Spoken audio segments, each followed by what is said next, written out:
Hello everyone, so let's talk about the coagulation. ये बस एक छोटा सा रिव्यू होने वाला है पूरी कोएगुलेशन प्रोसेस के बारे में, ठीक है।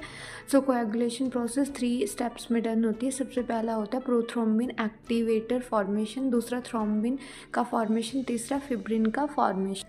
सो हम सबसे पहले बात करेंगे प्रोथ्रोम्बिन एक्टिवेटर फॉर्मेशन के बारे में, ठीक है। तो यहाँ पे जब क्या होता है, कोएगुलेशन प्रोसेस डन होना शुरू होती है तो एक्सट्रिंसिक पैथवे सबसे पहले एक्टिवेट होता है और इंट्रिंसिक पैथवे एक्टिवेट होता है। एक्सट्रिंसिक पैथवे कब एक्टिवेट होगा? जब टिश्यूज़ में इंजरी होगी। और इंट्रिंसिक पैथवे कब एक्टिवेट होगा? जब ब्लड वेसल्स में क्या होगी? इंजरी होगी। एक्सट्रिंसिक पैथवे में 9th और 10th क्लॉटिंग फैक्टर का एक्टिवेशन होता है और इंट्रिंसिक पैथवे में जितने भी रेस्ट क्लॉटिंग फैक्टर्स हैं उनका क्या होता है? एक्टिवेशन। सो अब हम बात करते हैं फॉर्मेशन ऑफ थ्रोम्बिन की।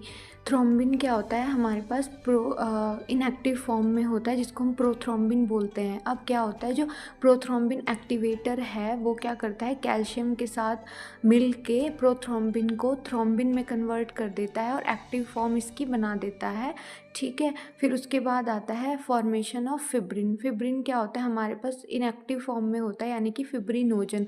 जहाँ पे भी आपको ये लगता है कि किसी भी वर्ड के साथ नोजन जुड़ा हुआ है, नोजन उसके सफिक्स में लगा हुआ है, यानी कि वो उसकी क्या है? इनएक्टिव फॉर्म है। तो फिब्रिनोजन क्या करेगा? अब इनएक्टिव फॉर्म से एक्टिव फॉर्म में कैसे कन्वर्ट होगा?